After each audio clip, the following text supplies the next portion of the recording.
Baik, Assalamualaikum warahmatullahi wabarakatuh. Selamat pagi, salam sejahtera semua.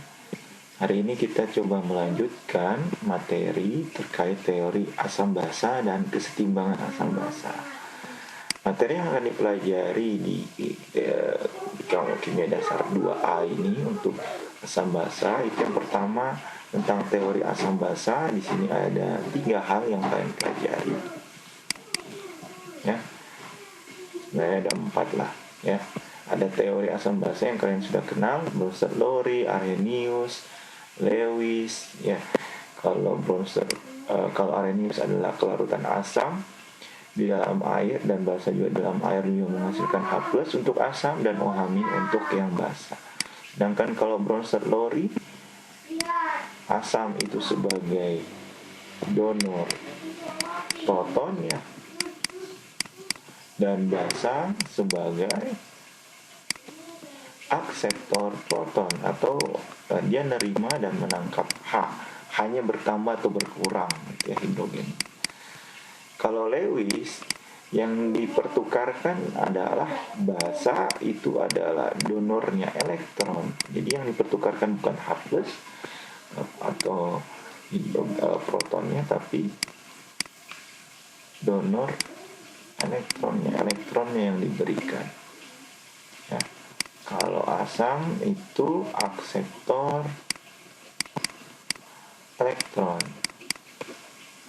Sebenarnya prinsipnya sama. Semua teori asam basa ini dari segi reaksinya ya.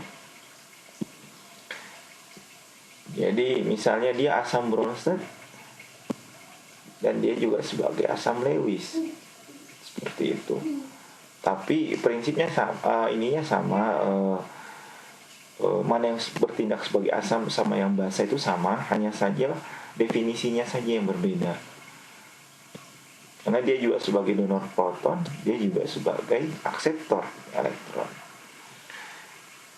Itu ya kalau asam misalnya. Cuman mana Anda mau lihat dia asam Lewis atau asam Bronsted, ya lihat dari prosesnya seperti apa. Apakah dia serah terima proton atau serah terima, atau bukan serah terima, memberikan elektron atau memberikan proton, atau dia mengakseptor elektron atau dia mengakseptor proton. Seperti itu. Kemudian yang akan dibahas juga adalah pasangan asam basa konjugasi.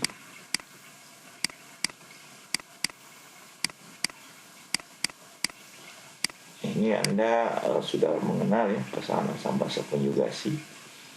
Kemudian yang ketiga, yang mana dari asam sama basa, misalnya NH3 kalau direaksikan dalam air dia menjadi NH4+ dan OH-. Hanya diambil kan ya, jadi NH4+. Nah saat dia ini jadi basa, amonia ini jadi asam. Nah yang dapat H dia jadi asam konjugasi. Yang diambil H-nya jadi basa konjugasi. Jadi kalau kita lihat asam basa konjugasi menjadi asam, kemudian jadi basa, ini basa jadi asam konjugasi. Nah di sini Anda disuruh melihat pasangannya, mana yang menjadi asam, mana yang menjadi basa, mana yang menjadi asam konjugasi, mana yang menjadi basa konjugasi. Ya. Dan ini semua ditentukan oleh kekuatan pH ya. Kekuatan asam, Jadi ditentukan oleh nilai pKa atau Ka, nanti kita akan bahas tentang itu. Kemudian bagian ketiga pasti kalau dilihat dari pasangan asam basa konjugasinya, dilihat dari kekuatan asamnya ya. Dan pergeseran kesetimbangannya. Pergeseran kesetimbangan asam basa, reaksi asam basa kalau dia dalam kesetimbangannya itu dia pasti dari kuat ke lemah. Jadi kalau Anda tahu mana yang lemah, ini basa lemah, ini asam konjugasi. ya semakin kuat karena hanya nambahkan. Ini kecenderungan pergeserannya itu ini di sebelah kanan itu lebih kuat, yang kiri lebih lemah. Tapi nanti saya akan bahas tentang itu, tentang arah pergeseran kesetimbangan. Kemudian yang terakhir itu lebih ke ionisasi air ya.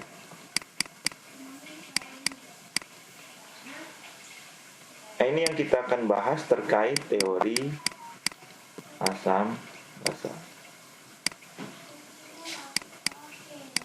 Nah, kemudian kalau yang kesetimbangan, Anda sudah pelajari kesetimbangan asam basa. Prinsipnya sebenarnya sudah banyak dilihat dari soal-soal kesetimbangan kimia ya, di kesetimbangan asam basa. Namun di sini yang kita akan banyak pelajari adalah kaitan kesetimbangan kimia dengan reaksi-reaksi asam basa. Yang pertama akan kita pelajari adalah penentuan pH dulu ya. Kemudian adalah hidrolisis asam kuat, asam basa kuat.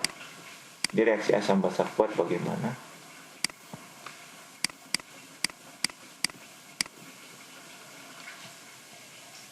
Kemudian hidrolisis asam basa lemah. Di sini pasti semua penentuan pH ya, dan prinsipnya kesetimbangan kimia. Kemudian setelah Anda sudah tahu hidrolisis asam basa lemah, hidrolisis garam. Anda kan biasanya tahu mana garam asam, mana garam basa, ya. Dan ini akan nanti hubungannya ke buffer.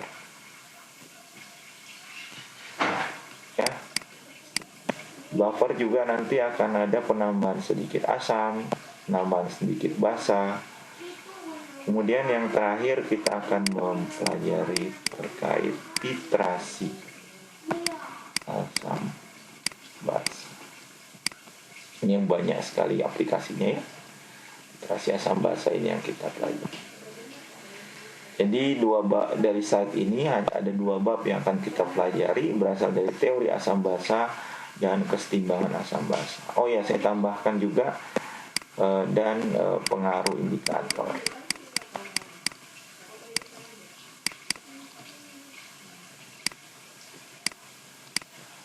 Indikator asam basa. Baik, kita mulai ke teori asam basa. Jadi Arrhenius itu asam menghasilkan H3O+ dalam air, basa menghasilkan OH-. Reaksi penetralan menghasilkan garam dan air ya. Kalian sudah tahu net ioniknya bagaimana dapatnya kan ya. Kalau ada mengion di kanan dan kiri ya bisa menjadi ion spektator ya. Plus tambah OH- ini menjadi 2H2O.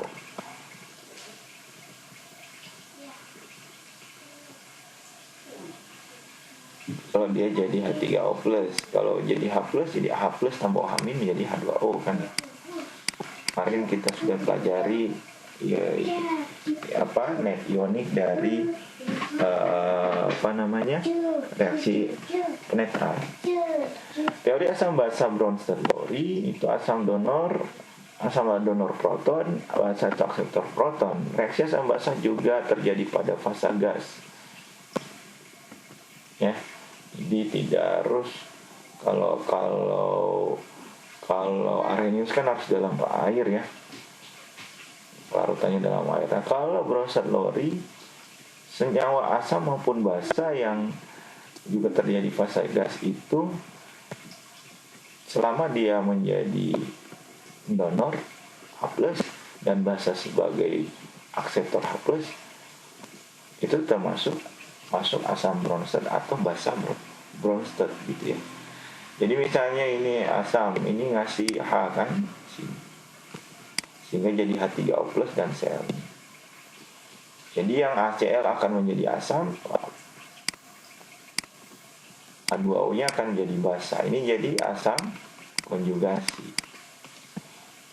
Basa, Cl-nya jadi basa konjugasi. Nah sekarang saya tanya, bisa nggak balik menjadi ini, jadi HCl kembali? Tidak bisa ya. Cl- itu kalau dia reaksikan lagi dengan air, dia tidak akan menghasilkan HCl kembali. Tidak bisa. Kenapa? Kita tahu HCl ini adalah asam kuat. Saat dia diambil H+-nya oleh H2O, dia akan menjadi basa konjugasi yang sangat lemah.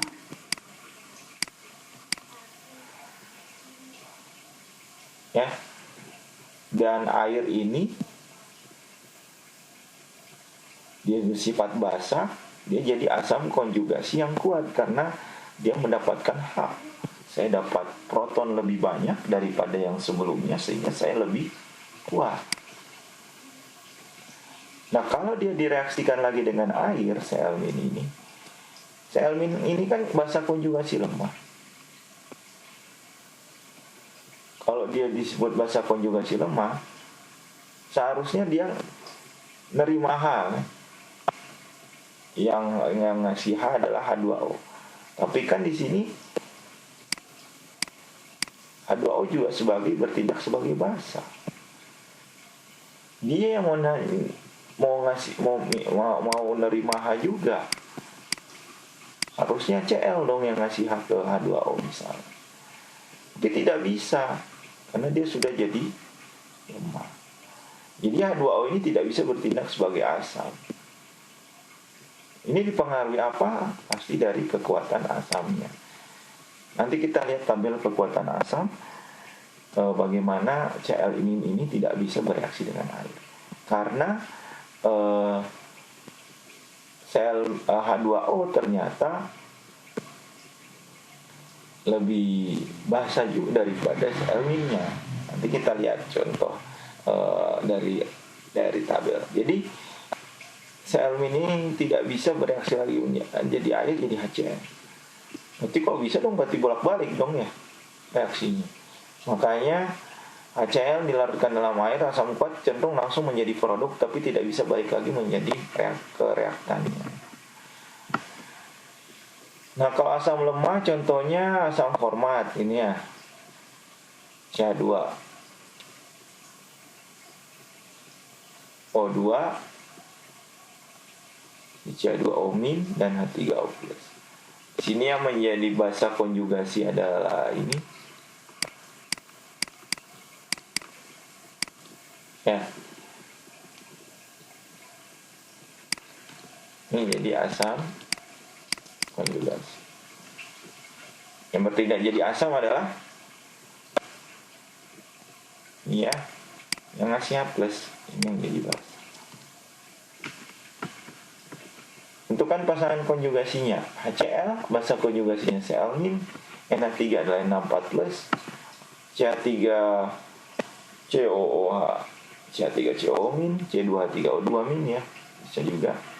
Kemudian Cn- jadi HCN dan HF menjadi F-. Anda sudah mengetahui mana asam dan basa konjugasi. Manakah basa konjugasi dari NH3? Kalau basa berarti hanya lepas. Jadi jawabannya adalah yang B ya. Ini adalah basa konjugasi. Ini asam konjugasi. Oke. Hacit. Nah, ada beberapa misalnya kenyataan lagi. Kalau misalnya asamnya diprotik atau lebih dari 1H gitu ya. Lebih dari 1H berarti dia akan terurai keluar 1H lagi, keluar lagi 1H lagi. Jadi misalnya H2CO3 bereaksi dengan air, dia menjadi apa? HCO3- plus H3O plus kan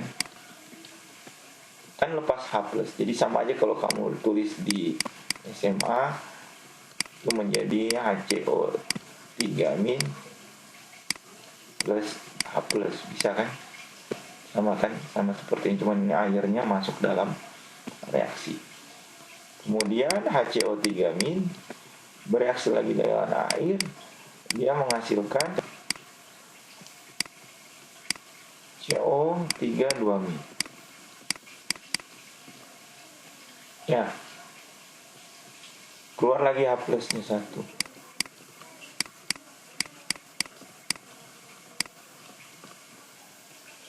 Nah, sekarang saya tanya, mana yang makin basah? Semakin basah adalah yang ini. Kenapa? Karena hanya nggak ada kan? Hanya selalu berkurang, makin lama makin kuat, jadi basahnya semakin kuat. Yang di awal jadinya asamnya semakin, kan asam lemah. Oh ya, asam basa kuat dia kan terurai sempurna. Kalau asam basa lemah dia tidak terurai sempurna, jadi kondisinya setimbangan. Ya, jadi kalau kita tahu dia awalnya asam lemah atau basa lemah dan dia diprotik, ada namanya monoprotik itu 1H. Misalnya CH3COOH. Ada diprotik, misalnya H2CO3. Ada namanya triprotik. Triprotik misalnya H3PO4.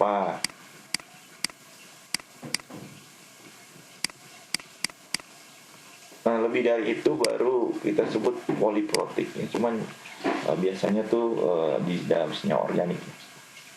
Contohnya. Nah, HCO3- ini akan jadi basa bronset saat bereaksi dengan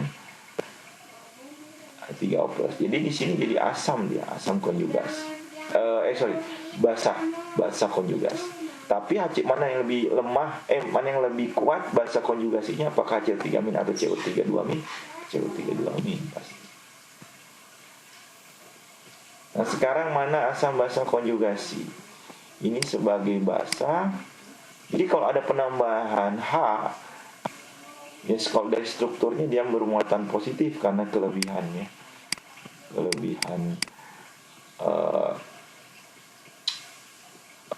H plus atau kekurangan elektron di sini positif. H2SO4 asam, ini jadi asam konjugasi, ini basa konjugasi. Ya, nanti biasanya di soal ujian itu bukan senyawa-senyawa sederhana seperti ini ya, senyawa asam senyawa basa sederhana seperti ini. Malah dia sebagai senyawa organik ya, dia punya gugus N. Nah, tinggal tambahin aja dia misal punya gugus NH, tambahin aja H plus kalau dia jadi asam. Jadi ada muatan positif kan, berarti jumlahannya bertambah dari yang sebelumnya. Jadi itu pasti adanya pasangan asam basa konjugasi.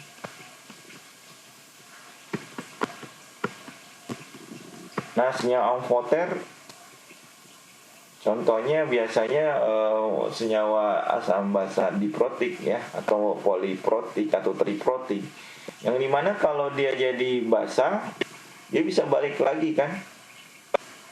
HCO3- ini dia bisa menjadi basa, dia juga bisa menjadi asam. Nah, itu kita sebut sebagai senyawa amfoter. Dia dapat memberi atau menerima H plus atau proton.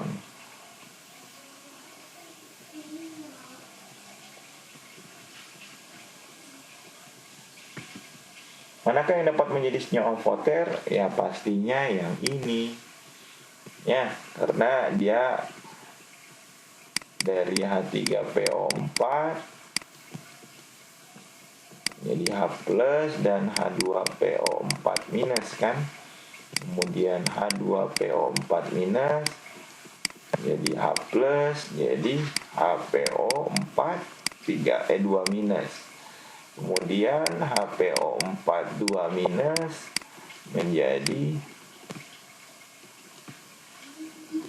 PO4 3 minus. Jadi ini pasti semakin basah, kuat. Ini asam yang lemah. Ya.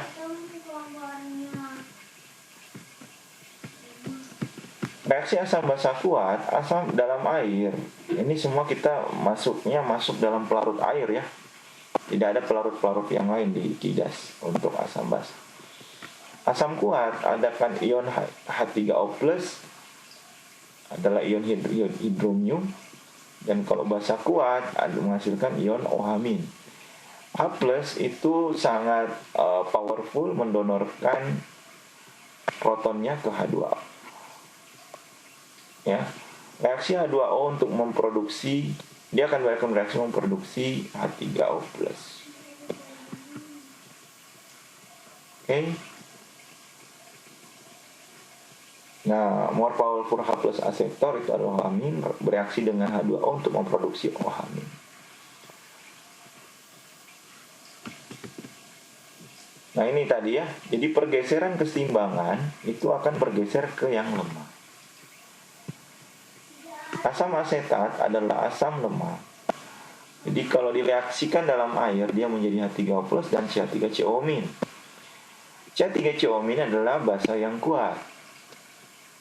Pokoknya hanya tidak ada sama sekali, itu bisa menjadi basa yang konjugasi yang kuat. Semakin dia ditambahkan proton, dia menjadi asam yang sangat kuat, lebih kuat ya. Weaker acid, asam lemah, berarti pergeserannya dia ke lemah. Jadi asam basa kuat cenderung bereaksi menjadi asam basa konjugasi yang lemah. Dan sebaliknya asam basa kuat lemah bisa menjadi konjugasi asam basa kuat. Ya. Dan dapat diaplikasikan dalam asam biner. Asam biner tuh kalau biner berarti ada 2 atom ya, HCl, HBr, lagi HI, itu semua asam biner. Mana yang menjadi basa lemah? Cl- ya, karena dia sudah basa konjugasi yang lemah kan dari asam kuat. Jadi tergantung sumbernya, itu asam kuat atau asam lemah. Kalau dari asam lemah basanya punya konjugasinya jadi kuat, kalau dari asam kuat basa konjugasinya lemah. Manakah spesies yang berperan sebagai asam? Tentunya ini ya, dan yang memberikan H+. Jadi ya, berdasarkan pasangan elektron dan membentuk ikatan kovalen, ini adalah asam basa Lewis. Asam Lewis itu akseptor elektron, itu adalah asam basa Lewis donor elektron. Rata-rata yang menjadi basa dan asam itu, kalau asam pasti dia penerima akseptor elektron. Kalau di SMA yang banyak PEB-nya biasanya itu sebagai basa, menjadi donor elektron. Karena banyak pasangan elektron bebas. Ya.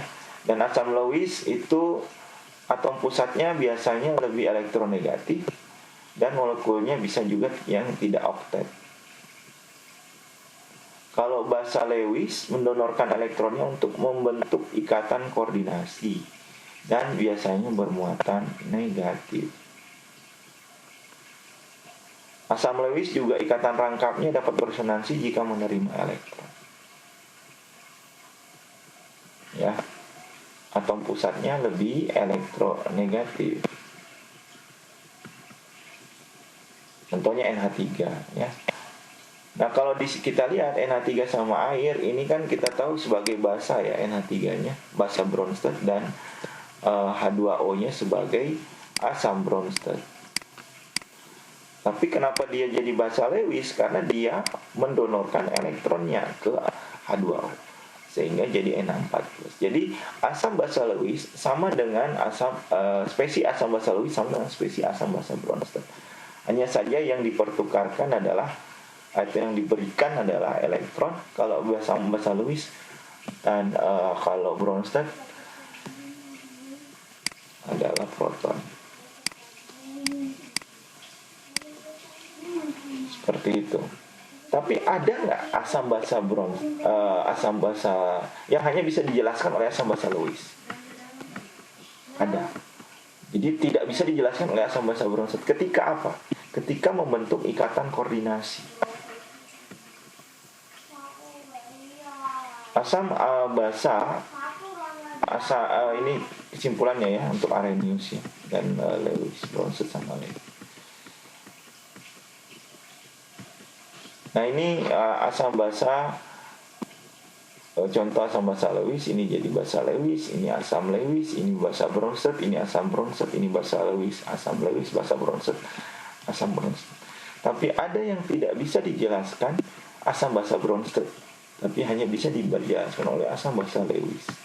Adalah ketika dia membentuk ikatan kovalen koordinasi. Di sini kan kita tidak tahu mana asam mana basa. Tidak ada proton yang diberikan oleh atau diterima kalau dijelaskan secara Bronsted, tapi bisa dijelaskan oleh Lewis. Jadi pembentukan senyawa kompleks itu bisa sebagai contoh asam basa Lewis. Asamnya itu biasanya sebagai logamnya, basanya itu adalah ligannya.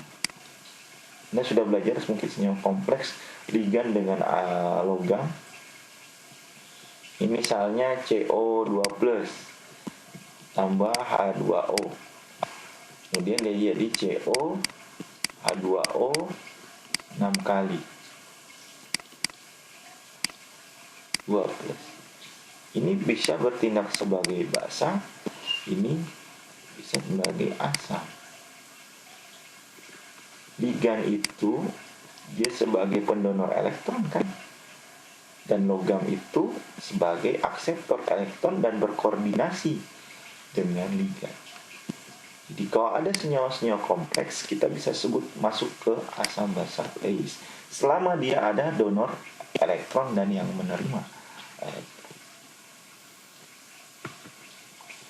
Senyawa yang memiliki pH cenderung bersifat basa, tapi belum tentu semua ya. Tidak punya pH cenderung bukan basa, itu tergantung nilai tetapan asam dan basanya. Kemudian basa asam lemah tidak dapat terdisosiasi sempurna. Mengganti kekuatan asam berarti mengganti pelarutnya. Bisa dilihat dari tetapan asamnya. Makin kuat asamnya, makin lemah basa konjugasinya, dan dilihat dari Ka dan sebaliknya. Ini contoh-contohnya. Tadi H2O, Cl- tidak bereaksi. Ini mana yang menjadi asam, mana yang menjadi basa, ya Anda sudah tahu. Tidak bisa bereaksi dengan air. Nah ini contoh-contohnya selain Cl-. Kenapa? Kalau dia tidak bisa bereaksi dengan air, artinya apa? Kalau dia bisa bereaksi dengan air, berarti air akan memberikan, air bertindak sebagai asam, ya kan? Memberikan H-nya ke Cl, hanya ke Br, dan Cl- dan ininya menjadi basa. Tetapi ternyata dari tetapan asam, H2O ini lebih basa daripada Cl-. Dia harusnya yang diberikan H, sehingga dia tidak bisa bereaksi. Gimana caranya ini basa, ini juga basa? Siapa mau jadi asam? H2O malah lebih basa daripada Cl-. Ya pasti dia tidak akan bereaksi. Kemudian kalau reaksi bergeser ke asam basa yang lemah, nilai K akan dilihat, nilai K tidak akan berubah ya, tapi pergeseran keseimbangannya akan berubah. Nah ini dia. Contoh tadi Cl- mana? Ini ya. Ini Cl-. Kalau kita lihat dari ke atas dia asamnya semakin asam, ke bawah semakin basa. Air ada di sini. Jadi kalau kita lihat air ini lebih basa daripada Cl-. Jadi tidak akan bereaksi. Cl- ini harus bertindak sebagai asam. Jadi tidak akan bereaksi ini semua. dengan air. Karena senyawa asamnya juga asam kuat kan, dia akan jadi basa yang lemah, bereaksi sama air tidak bisa. Tapi kalau SO4 2- bereaksi sama air, dia bisa menjadi HSO4-. Makanya H2SO4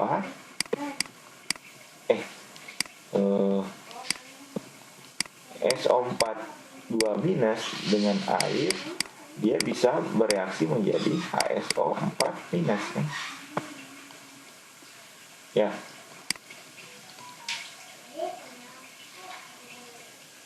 Nah, 2O bisa sebagai asam dan dia sebagai basa.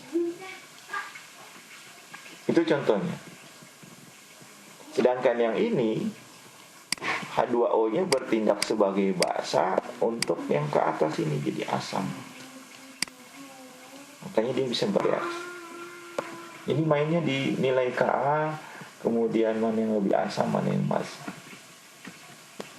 Arah reaksi berikut, CO3 2-, HCO3-.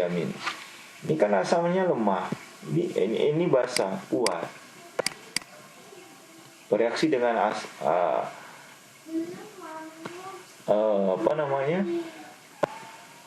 ini misalnya reaksinya kemudian menjadi ini kan jadinya semakin lemah. HCN dengan Cl-, ya kamu identifikasi aja mana yang lemah, dia akan bergeser ke yang lemah. Ya.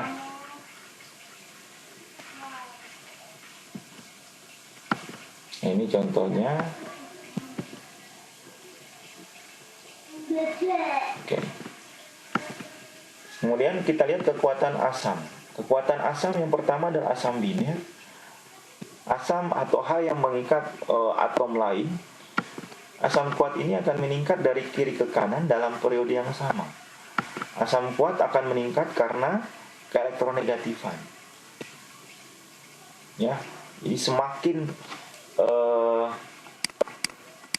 kuat dia ditarik, kan HCl ini semakin elektronegatif daripada H2S. Jadi tidak dilihat dari jumlah H-nya, tapi dilihat sama siapa dia, atom yang berikatan.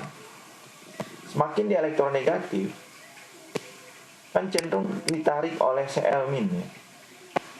Jadi kemungkinan H-nya ini untuk lepas, elektronnya diambil, cenderung tertarik, sehingga ini lebih cenderung ingin lepas dia. Semakin banyak H+ yang lepas kan semakin asam. Seperti itu. Jadi kekuatan asam biner dari kiri ke kanan itu semakin meningkat. Kemudian dari atas ke bawah segolongan, ini malah bukan dari keelektronegatifan, tapi dari ukuran dan panjang ikatan. HF itu lebih lemah asamnya daripada HI, karena HI kan lebih panjang ya, ukurannya atau panjang ikatannya lebih panjang daripada HF, sehingga semakin panjang dia, semakin dia ingin lepas hanya ya, sehingga H+-nya akan lebih dia akan semakin asam dari atas ke bawah. Contoh, mana yang asam kuat? H2S. Mana yang asam kuat? NH3 kan ya. N lebih kanan nih pada C. Mana yang asam kuat? HI dari atas ke bawah. Oke.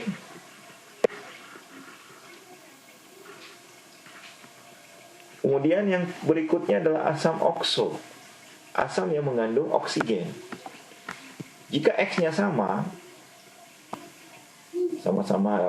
misalnya 2SO3 dan 2SO4, bedanya adalah O, semakin banyak O-nya itu akan semakin ditarik ya. Misalnya HNO3 sama HNO2, mana yang lebih asam? HNO3. Nah, semakin ditarik dia, distribusi elektron, penarikan elektronnya semakin banyak, sehingga cenderung hanya lepas lebih mudah. Bisa juga Anda lihat dari biloxnya.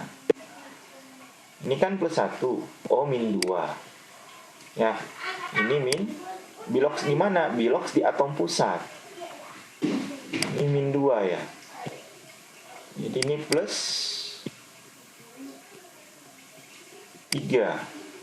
Sedangkan ini min 2, kita tahu A plus 1, ini min 2, ini min 2. Ini jadi plus 5. Artinya apa? Semakin positif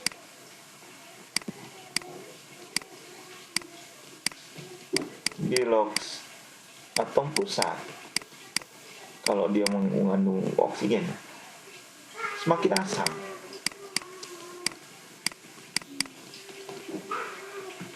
Ya, jadi bisa juga Anda lihat dari jumlah oksigennya, bisa juga Anda lihat dari biloxnya. Ini biloxnya kan ini min 8, ini plus 2, berarti plus 6 kan. Ini min 6, ini plus 2, berarti plus 4. Bilox X lebih SO4, H2SO4 lebih besar. Ya, saya lihat dari situ. Asam dengan jumlah atom oksigen yang sama, kalau oksigennya sama tapi atom pusatnya yang berbeda,